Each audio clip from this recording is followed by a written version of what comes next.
What's going on, guys? Welcome back to another video. Today we are working on the LS1 like always. I haven't made a video for like a month and that's really crappy of me. I've been super busy at work and working on the LS1 after I get home and everything, and I just kind of wanted to be working on that non-stop and get as much done as possible in my limited time frame that I have and set for myself. So I just didn't have time to pick up the camera and film kind of everything I was doing, but I have stuff I can be doing today and the time to be filming. So I'm going to quickly show you everything that I've done on the car in the last month that you guys haven't been around for. And then we'll smash out some other stuff. I got like an intank fuel pump to put in, clean some stuff up, just bits and pieces. Pretty much that's all that's left for the car. It's just a lot of bits and pieces that need to be finished off. Mounted the radiator, got to quickly cut out, and I'm going to kind of mount it more into the radiator support. Then I've got to just make the brackets on top. We mounted oil, relocation, all that, did all this belts, did all the front accessories, we put on the wiring loom. That was the big surprise from last video, guys, if you didn't already kind of figure it out, where we started to wire. I've had Moose here over the last few weeks. He's been coming whenever he gets a chance in between his job and his family and everything, and he's been kind of smashing out some wiring. It looks a little bit messy at the moment. That's just because we're just like getting things wired up, and then we're going to go back in later, clean it all up, cut things a little bit more to size, sheath it all and make it look pretty and make it run where it needs to run, and just stuff like that.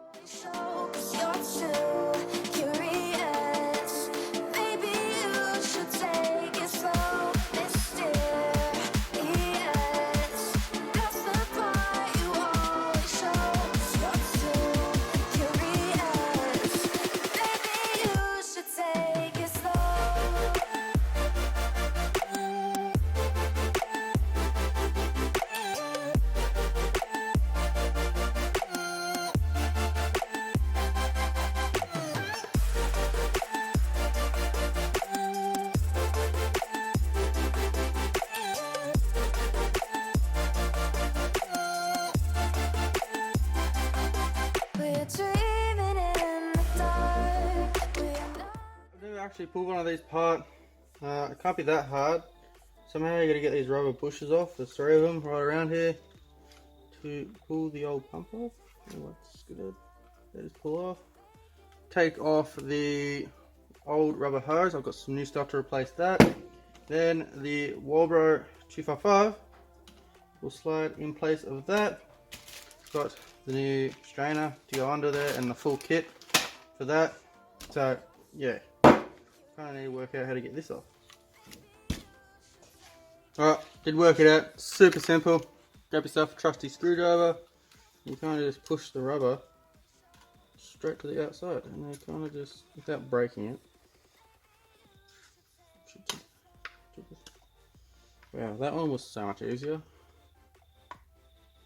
There we go. Push it to the outside. Boom. Just kind of pops off. Alright guys, so it is the next day. Some things came up yesterday, so I had to stop filming and just work on cars all together, but we got the sender all finished up yesterday. We got it mounted, obviously. Used the original strainer off the stock pump, kind of just glued it to the extension piece of the 255. Made up the new hose, wired it in, and it's completely done and ready to be chucked in the car. So I'm going to put that in and then we can start pumping the fuel out. So I got the pump in and I got a kind of a ghetto rig happening. Got wires twitched together just there. I'm going to get Sarah to come in and flick the switch for the pump. Pump's obviously in. Then we move to the back of the car and got the whole fuel setup, obviously surge tank, the 044 pump, and then I've taken the supply line from the intank pump to the surge tank. And I'll kind of just put it into a bit of pipe, into a bucket, and when Sarah hits the switch, it's obviously going to pump all the old, stagnant, crappy fuel out of the tank into the bucket. making way for us to put some nice fresh 98 in the tank for when we start this bad boy up. Alright, flick it on.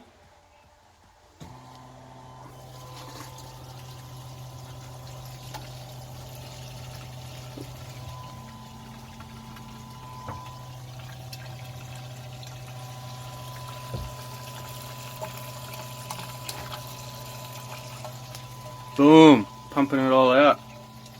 Pumping it in there pretty quickly. Alright, let's see. The fan. Need more light. Alright, flick it off. It pumps it in there quickly.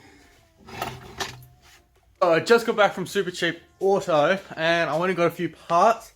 So I got bottom radiator hose. All this was kind of trial and error. I just went there, looked, kind of seen what I needed, measured a few things up before I left, but you see I already got a top radiator hose on there which fit perfectly, and then I went and got this hose that will work perfectly down there, which is going to work with the, I got a 360 swivel airflow adapter, so that will go there.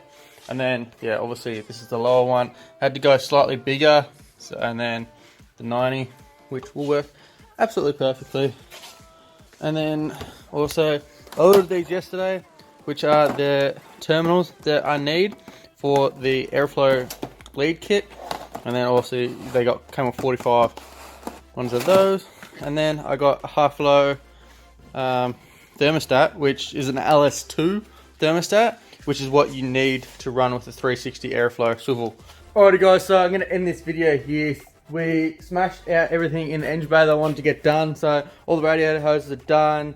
Obviously got the new thermostat put in. Got all the leads made up on both sides. They just go up into where I relocated them up there. All nice and clean. Got them out of the engine bay. Don't like them when they sit across the rocker covers. And I'm getting new rocker covers anyway. So that just kind of cleans it all up. But that's gonna be it.